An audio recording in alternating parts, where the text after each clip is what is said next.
Hello my dears, ദേവനന്ദനത്തിൻ്റെ പുതിയൊരു പാർട്ടിലേക്ക് എല്ലാവർക്കും സ്വാഗതം. ഇത് അവസാന ഭാഗമാണ്. അപ്പോൾ ബാക്കി 9 പാർട്ടുകളും നിങ്ങൾ കണ്ടു ഇഷ്ടപ്പെട്ടു എന്ന് ഞാൻ വിശ്വസിക്കുന്നു. നമ്മുടെ വീഡിയോ ആദ്യമായിട്ട് ആരെങ്കിലും കാണുന്നുണ്ടെങ്കിൽ ഇത് അവസാനത്തെ ഭാഗമാണ്. ബാക്കി 9 ഭാഗങ്ങളും നമ്മുടെ ചാനലിലുണ്ട്. അതിൻ്റെ ലിങ്ക് ഡിസ്ക്രിപ്ഷൻ ബോക്സിലും കൊടുക്കാം. അപ്പോൾ അത് കണ്ടതിന് ശേഷം മാത്രം ഇത് കാണാം കേട്ടോ. അതുപോലെ തന്നെ സബ്സ്ക്രൈബ് ചെയ്യാൻ മറക്കരുത്. നമ്മുടെ വീഡിയോസ് ഒരുപാട് പേര് കാണുന്നുണ്ട്, പക്ഷെ എല്ലാവരും സബ്സ്ക്രൈബ് ചെയ്യുന്നില്ല. അപ്പോൾ സബ്സ്ക്രൈബ് ചെയ്ത് വെക്കുക എന്നാൽ മാത്രമാണ് നിങ്ങൾക്ക് ഞാൻ ഇനി വീഡിയോസ് ഇടുമ്പോൾ അത് മിസ് ചെയ്യാതെ കാണാൻ പറ്റുള്ളൂ കേട്ടോ. ഓക്കെ, അപ്പോൾ നമുക്ക് പെട്ടെന്ന് തന്നെ കഥയിലേക്ക് കടക്കാം. മുത്തശ്ശിയുടെ വാക്കുകൾ കേട്ട് ദേവനും നന്ദയും ഒരുപോലെ ഞെട്ടി. മുത്തശ്ശി, എന്താണ് കണ്ടത്? ദേവൻ വിറയുന്ന ശബ്ദത്തിൽ ചോദിച്ചു. മുത്തശ്ശി ഒരു ദീർഘനിശ്വാസം എടുത്തു. വർഷങ്ങളായി ഉള്ളിൽ കിടന്ന ഭാരമൊക്കെ പുറത്തേക്ക് വരാൻ പോകുന്നത് പോലെ അവരുടെ കണ്ണുകൾ നിറഞ്ഞു. ആ രാത്രി ഞാൻ കണ്ടതാണ് മോനെ. ദേവന്റെ ഹൃദയം ശക്തിയായി മിടിച്ചു. അന്ന് ആ രാത്രിയിൽ ഞാൻ കുളപ്പടവിന്റെ ഭാഗത്തേക്ക് പോയിരുന്നു. എന്തിനു മുത്തശ്ശി? നന്ദ ചോദിച്ചു. നിന്നെയും ദേവിക മോളെയും അന്വേഷിച്ചായിരുന്നു മോളെ. നീയും ദേവികയും അവിടെ കളിക്കാറുണ്ടായിരുന്നു, മുത്തശ്ശി പറഞ്ഞുകൊണ്ടിരുന്നു.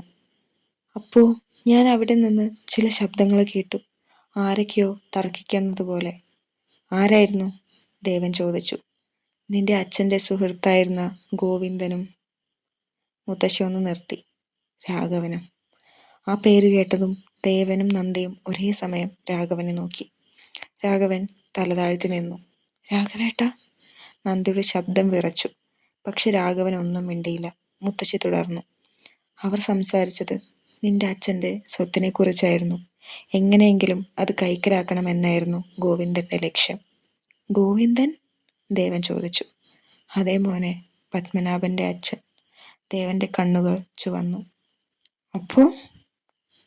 അപ്പോ ദേവിക മോൾ അത് കേട്ടു. ഒരു നിമിഷം അവിടെ നിശബ്ദത നിറഞ്ഞു. അവൾ പേടിച്ചുപോയി. കരഞ്ഞുകൊണ്ട് ഓടാൻ ശ്രമിച്ചു. ദേവു ചേച്ചി, നന്ദ അറിയാതെ പറഞ്ഞു. പക്ഷെ ഗോവിന്ദൻ അത് കണ്ടു. മുത്തശ്ശിയുടെ ശബ്ദം വിറച്ചു. അവൻ ഓടിച്ചെന്ന് അവളുടെ വായ പൊത്തി. ദേവന്റെ കണ്ണുകൾ മുറുകി. മിണ്ടരുത്, മിണ്ടിപ്പോയരുതെന്ന് പറഞ്ഞ് അവൻ അവളെ പിടിച്ചു. മുത്തശ്ശിയുടെ കണ്ണുനീർ കവിളിലൂടെ ഒഴുകി. പക്ഷെ അവൻ പിടിച്ചത് വളരെ ശക്തമായായിരുന്നു.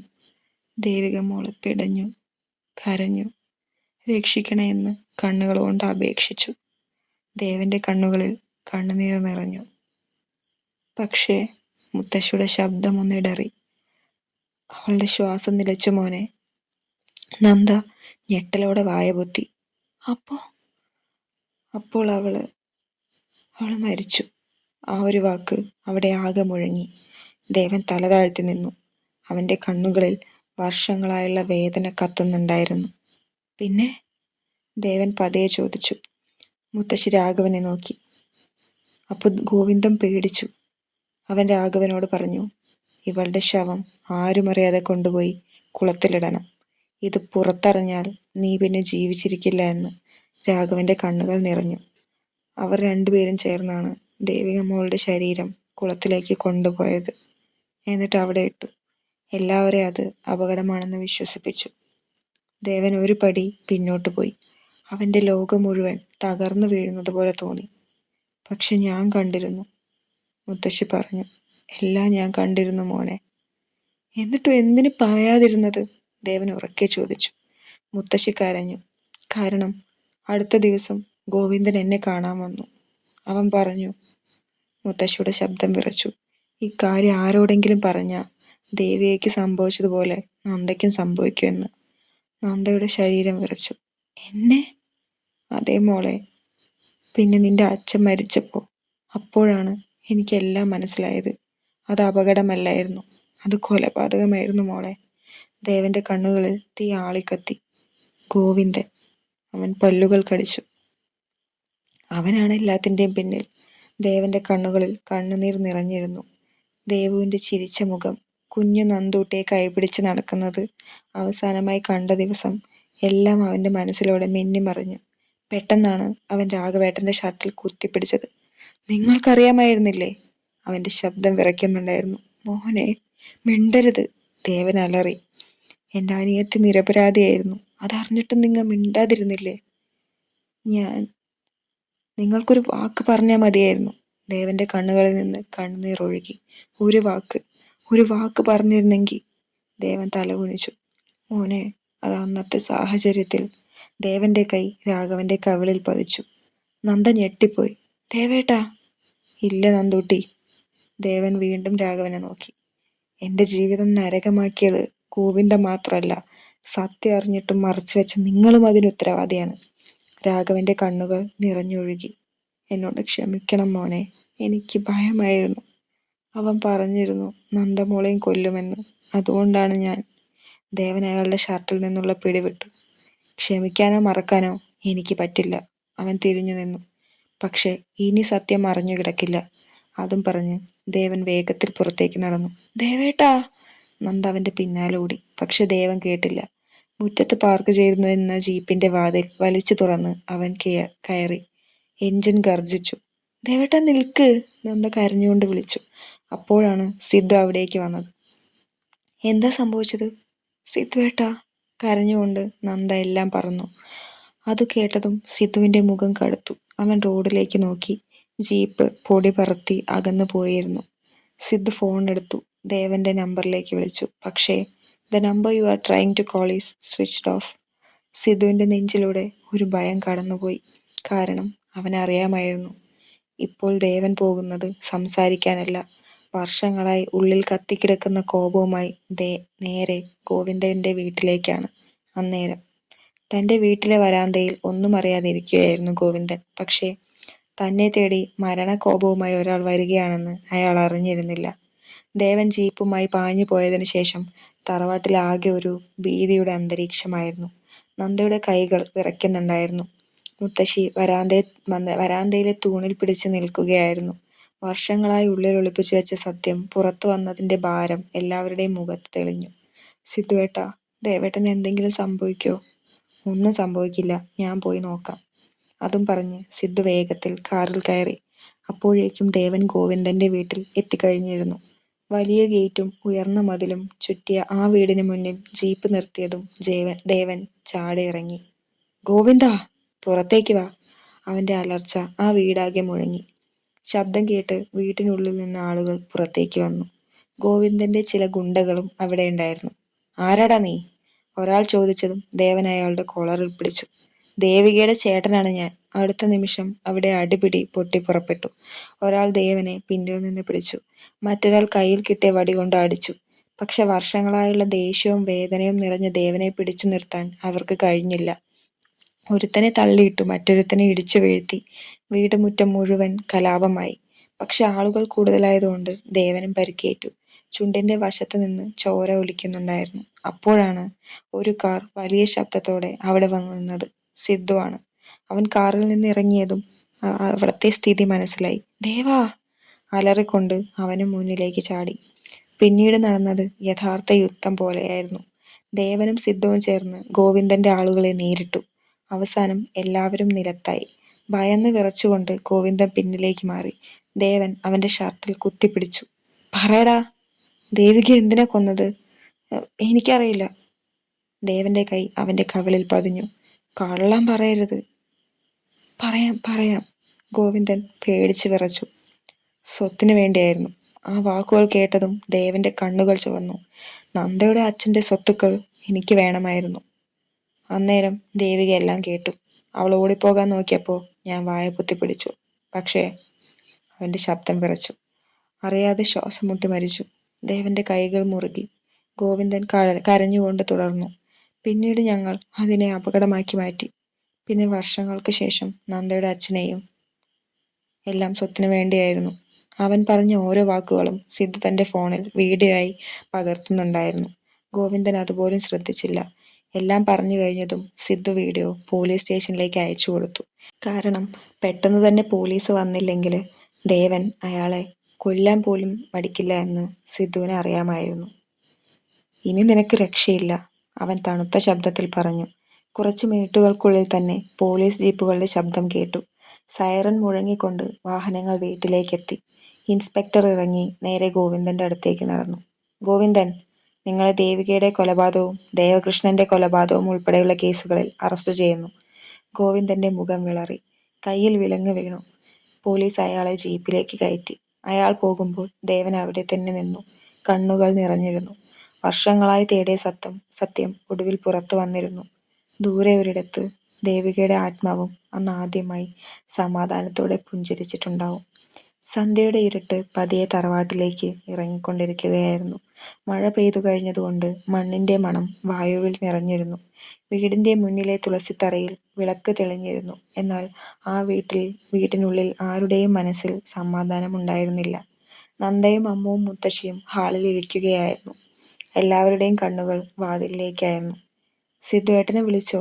നന്ദ വിറയുന്ന സ്വരത്തിൽ ചോദിച്ചു. വിളിച്ചു മോളെ, ഫോൺ എടുത്തില്ല. അമ്മുവും അത്ര തന്നെ പേടിച്ച നിലയിലായിരുന്നു. അപ്പോഴാണ് പുറത്തൊരു കാർ വന്ന് നിൽക്കുന്ന ശബ്ദം കേട്ടത്. എല്ലാവരും ഒരുമിച്ച് എഴുന്നേറ്റു. വാതിൽ തുറന്ന് അകത്തേക്ക് വരുന്നത് ദേവനും സിദ്ധുവുമായിരുന്നു. ദേവന്റെ ഷർട്ട് കീറിയിരുന്നു. ചുണ്ടിന്റെ ഒരു വശത്ത് ചെറിയ മുറിവ്, കൈകളിൽ ചോരപ്പാടുകൾ. ദേവേട്ടാ! നന്ദ ഓടിച്ചെന്ന് അവന്റെ മുന്നിൽ നിന്നു. ദേവേട്ടനൊന്നും പറ്റിയില്ലല്ലോ? അവളുടെ കണ്ണുകൾ നിറഞ്ഞിരുന്നു. ദേവൻ ചെറിയൊരു പുഞ്ചിരിയോടെ അവളുടെ നെറ്റിയിൽ കൈവച്ചു. എനിക്കൊന്നും പറ്റിയില്ല നന്ദു. അപ്പോഴേക്കും മുത്തശ്ശി അടുത്തേക്ക് വന്നു. അവരുടെ കണ്ണുകളും നിറഞ്ഞിരുന്നു. മോനെ. ദേവൻ തല ഉയർത്തി നോക്കി. എന്നോട് ക്ഷമിക്കണം മോനെ. അവനൊന്നും പറയാതെ നിന്നു. ഇത്രയും വർഷം ഞാൻ സത്യം മറച്ചു വെച്ചു. പക്ഷെ അത് നിന്നെ വേദനിപ്പിക്കാനല്ലായിരുന്നു. മുത്തശ്ശിയുടെ ശബ്ദം വിറച്ചു. അവന്മാർ ഭീഷണിപ്പെടുത്തിയിരുന്നു. നന്ദമോളെ കൊല്ലുമെന്ന് പറഞ്ഞിരുന്നു. എനിക്ക് അന്ന് ആരുമില്ലായിരുന്നു മോനെ. ഈ കുട്ടിയെ രക്ഷിക്കാനാണ് ഞാൻ മിണ്ടാതിരുന്നത്. ഹാളിൽ നിശബ്ദത പടർന്നു. ഞാൻ മരിച്ചാലും എനിക്ക് വിഷമമില്ലായിരുന്നു. പക്ഷേ നന്ദമോൾക്ക് എന്തെങ്കിലും സംഭവിച്ചാൽ അത് സഹിക്കാൻ എനിക്കാവില്ലായിരുന്നു. നന്ദ ഓടിച്ചെന്ന് മുത്തശ്ശിയെ ചേർത്ത് പിടിച്ചു. മുത്തശ്ശി. അവരുടെ കണ്ണുനീർ ഒന്നായി. അല്പനേരം കഴിഞ്ഞ് മുത്തശ്ശി ദേവന്റെ അടുത്തേക്ക് നടന്നു. മോനെ, ഒരു കാര്യം പറയാനുണ്ട്. പറയൂ മുത്തശ്ശി. നിനക്ക് എൻ്റെ നന്ദമോളെ ഇഷ്ടമാണെന്ന് എനിക്കറിയാം. നന്ദ പെട്ടെന്ന് തല താഴ്ത്തി. ദേവൻ മിണ്ടാതെ നിന്നു. അവൾക്ക് നിന്നെ ജീവനാണ് മോനെ. മുത്തശ്ശി ഇരുവരെയും നോക്കി പുഞ്ചിരിച്ചു. നിങ്ങളുടെ അച്ഛന്മാർ ജീവനോടെ ഉണ്ടായിരുന്നെങ്കിൽ ഇതുതന്നെയായിരിക്കും സംഭവിക്കുക. അവരുടെ ശബ്ദം വീണ്ടും വിങ്ങി. എനിക്കിപ്പോൾ ഒരാഗ്രഹമേ. എന്താ മുത്തശ്ശി? നന്ദ ചോദിച്ചു. നിങ്ങളുടെ കല്യാണം കാണണം. ദേവനും നന്ദയും പരസ്പരം നോക്കി. നിങ്ങൾ രണ്ടുപേരും ഇനി താമസിക്കരുത്. സിദ്ധു ഉടനെ ചിരിച്ചു. എനിക്കൊന്ന് ആലോചിക്കണം. അമ്മു അവനെ തുറച്ചു നോക്കി. ഇവിടെ ആളുകൾ സീരിയസ് ആയി സംസാരിക്കുമ്പോഴാ. ഞാനും സീരിയസ് ആയി തന്നെ പറഞ്ഞു. എല്ലാവരും ആദ്യമായി മനസ്സറിഞ്ഞൊന്ന് ചിരിച്ചു. 1 മാസം കഴിഞ്ഞ് ആ ഗ്രാമം മുഴുവൻ ആഘോഷത്തിലായിരുന്നു. വലിയ പന്തൽ, നിറയെ പൂക്കൾ, നാദസ്വരത്തിന്റെ മധുരമായ ശബ്ദം. ഒരേ വേദിയിൽ 2 വിവാഹങ്ങൾ. ഒരു വശത്ത് ദേവനും നന്ദയും, മറുവശത്ത് സിദ്ധുവും അമ്മുവും. സ്വർണ്ണനൂൽ നന്ദയുടെ കഴുത്തിലേക്ക് വീഴുമ്പോൾ ദേവന്റെ കണ്ണുകൾ അവളിൽ മാത്രമായിരുന്നു. നന്ദയുടെ കണ്ണുകളിൽ സന്തോഷ കണ്ണീർ തിളങ്ങി. അതേസമയം സിദ്ധു താലി കെട്ടിയപ്പോൾ അമ്മു അവന്റെ കാലിൽ ചെറുതായി ഒന്ന് നുള്ളി. ആ, ചിരിച്ചു നിൽക്കണ്ട. ഭഗവാനെ, ഇനി ജീവിതകാലം മുഴുവൻ ഇതാണോ ഞാൻ അനുഭവിക്കാൻ പോകുന്നത്? ഇതിലും കൂടുതൽ കിട്ടും, നോക്കിക്കോ. വിവാഹത്തിന് ശേഷം അടുത്തടുത്തായി 2 മനോഹരമായ വില്ലകൾ. ഒരു വീട്ടിൽ ദേവനും നന്ദയും, മറ്റൊരു വീട്ടിൽ സിദ്ധുവും അമ്മുവും. ഓഫീസും കുടുംബവും സന്തോഷവും എല്ലാം ചേർന്ന് ജീവിതം മുന്നോട്ടു പോയി. വർഷങ്ങൾ കടന്നുപോയി. സിദ്ധുവിനും അമ്മുവിനും ഒരു മകൻ ജനിച്ചു. അവന്റെ പേര് ആദവ്. ദേവനും നന്ദയ്ക്കും ഒരു മകൾ ജനിച്ചു. അവളുടെ പേര് ദേവശ്രീ. ഇരുവരും ഒരുമിച്ച് വളർന്നു, ഒരുമിച്ച് വഴക്കിട്ടു, ഒരുമിച്ച് കളിച്ചു, ഒരുമിച്ച് സ്കൂളിൽ പോയി. ഒരു ദിവസം രാവിലെ, ശ്രീകുട്ടി, എവിടെയാ നീ? നന്ദ വീടിനുള്ളിൽ നിന്ന് വിളിച്ചു. ആദുനെയും കാണാനില്ല. അമ്മുവും തിരഞ്ഞു. 2 വീടുകളിലും ആകെ ബഹളം. അവസാനം പുറത്തേക്കിറങ്ങി നോക്കിയപ്പോൾ റോഡിന്റെ അരികിലൂടെ 2 കുഞ്ഞുങ്ങളും ചെറിയ സൈക്കിളുകൾ മത്സരിച്ച് ഓടിക്കുകയായിരുന്നു. ഞാനാ ജയിച്ചത്. അല്ല, ഞാൻ. 2 പേരും തമ്മിൽ തർക്കം.